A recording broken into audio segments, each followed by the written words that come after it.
레위기 25장에 들어와서 우리는 안식년과 희년의 규례에 대해서 살펴보았습니다.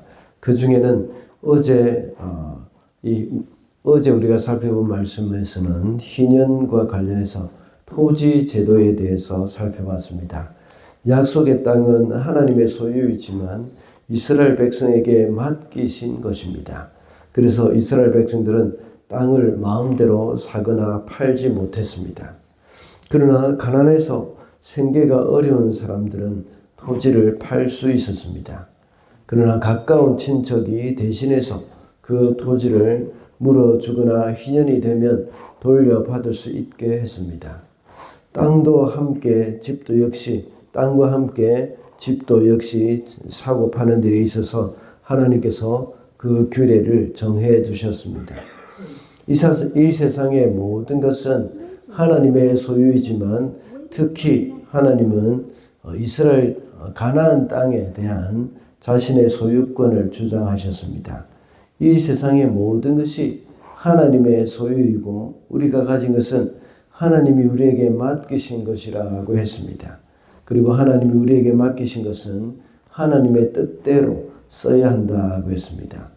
오늘 우리가 봉독한 말씀도 역시 희년의 규례에 속한 말씀이기도 합니다. 어제 본문에서는 토지와 가옥에 관련된 규례이지만 오늘 말씀은 형제가 종으로 팔려갔을 경우를 말씀하고 있는 것입니다. 이 규례에 대해서 강조하고 있는 것은 이 규례 안에서 강조하고 있는 것은 동족을 압제하지 말고 긍휼히 여겨서 참 그 억압 상태에서 해방시켜 주라는 것입니다. 이렇게 하나님이 가난하고 억압받는 자들에 대해서 지대한 관심을 갖고 또 보호하시는 것이 이런 일들이 우리에게 교훈해 주는 것이 뭐겠습니까? 그것은 하나님의 구속의 역사가 하나님의 자비와 사랑의 성품에서 나온 것임을 우리에게 보여주는 것입니다. 그래서 오늘은 형제를 긍휼히 여기라는 제목으로 말씀을 살펴보고자 합니다. 먼저 형제를 긍휼히 여기는 것은 하나님의 성품입니다. 36절 말씀입니다. 그에게서는 이자를 받아서도 안 되고 어떤 이익을 남기려고 해서도 안 된다. 너희가 하나님 두려운 줄 안다면 너희의 동족을 너희의 곁에 데리고 함께 살아야 한다. 35절부터 동족이라는 말이 나옵니다. 여기서 말하는 동족이라는 말은 좁게는 같은 지파의 사람으로서의 그 이웃을 말하는 것이고 넓게는 이스라엘 백성 전체를 가리키는 말입니다. 곁에 살고 있는 사람이 그 이웃이 가난하여서 자기 힘만으로 살아갈 수 없다면 그를 도와주라고 하셨습니다.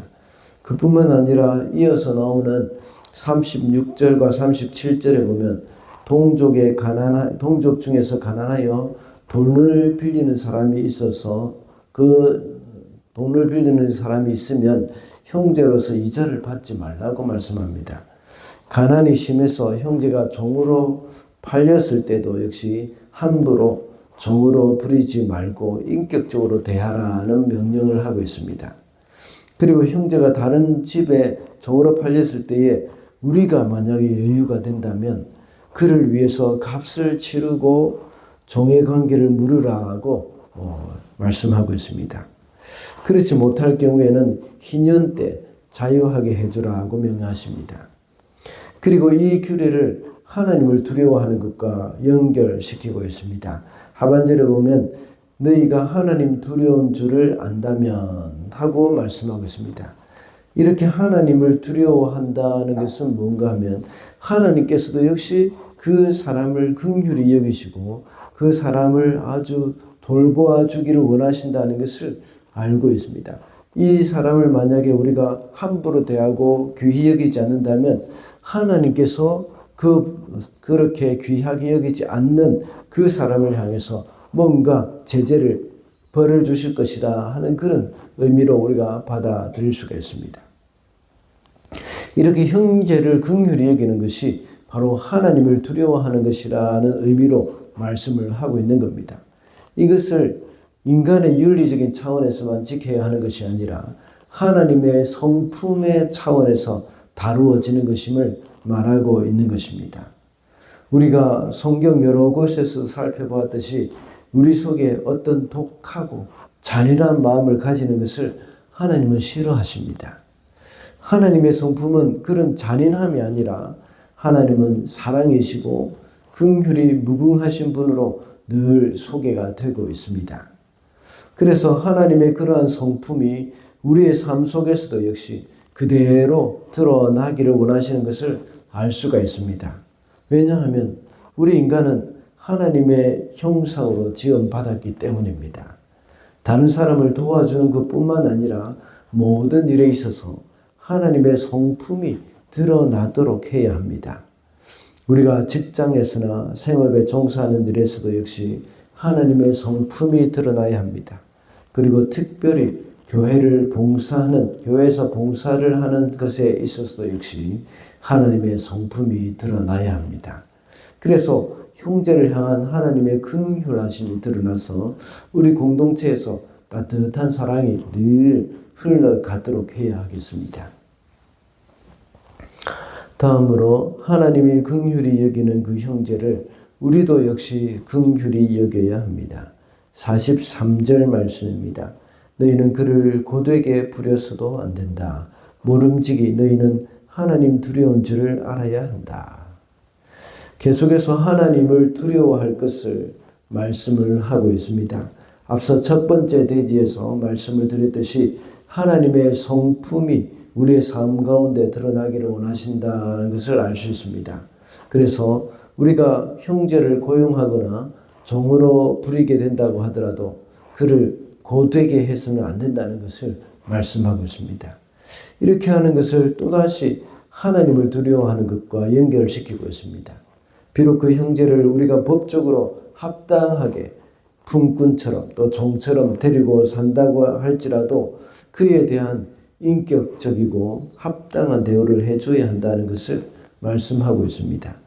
이러한 마음은 하나님이 그 형제를 긍휼히 여기시고 또 긍휼을 베푸시기 원하기 때문입니다.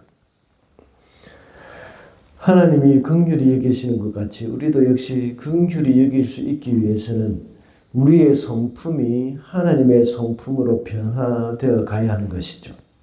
그저 겉으로 드러나는 그런 일들, 겉으로 드러나도록 흉내만 내는 것은 쉽지만 그리 오래 가지는 않습니다. 그 한계가 있다는 말입니다. 때로는 그렇게 긍휼히 여기고 또 긍휼히 여기는 마음으로 대하더라도 자신의 마음에 들지 않을 경우가 있습니다. 때로는 일을 할 때에 자신의 말을 잘 듣지 않고 마음대로 할 수도 있겠죠.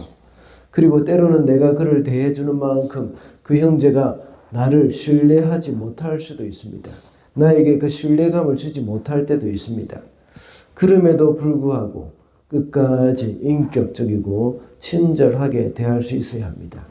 그러기 위해서는 우리의 마음이 하나님의 마음을 가져야 한다는 겁니다. 우리의 속사람이 하나님의 성품으로 가득 차 있어야 하고 하나님의 사랑으로 가득 차 있어야 합니다. 그러므로 형제를 귀히 여기는 그 하나님의 마음을 우리에게 부어달라고 기도해야 하겠습니다. 마지막으로 우리를 구속하신 것도 역시 하나님의 긍휼히 여김 때문입니다. 55절 말씀입니다. 이스라엘 자손은 나에게 속한 나의 품꾼이기 때문이다. 그들은 내가 이집트 땅에서 이끌어낸 나의 품꾼이다. 내가 주 너희의 하나님이다. 이스라엘을 이집트 땅에서 이끌어낸 나의 품꾼이라고 말씀하십니다.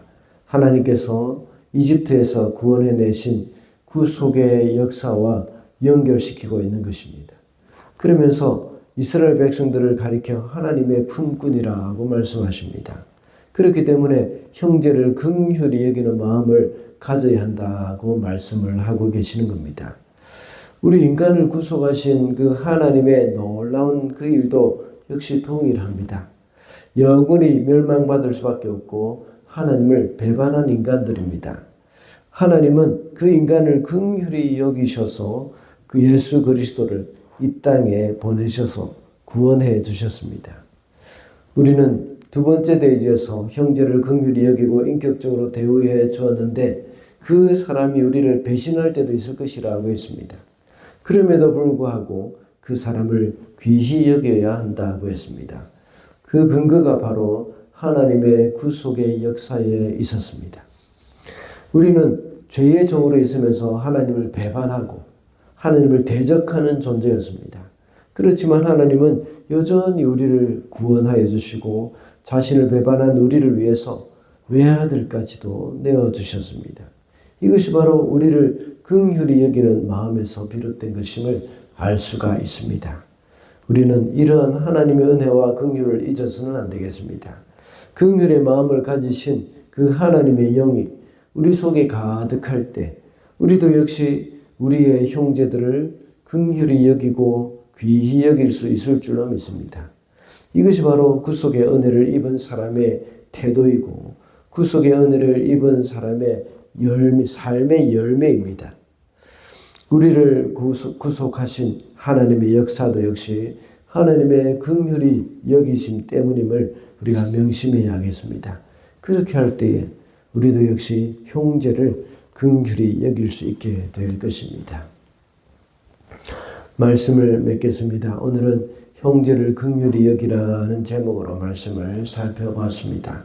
형제를 긍휼히 여기는 것은 하나님의 성품이고 하나님이 긍휼히 여기는 그 사람을 우리도 역시 긍휼히 여겨야 한다고 했습니다. 그리고 우리를 구속하신 것도 하나님의 긍휼 때문이라고 했습니다.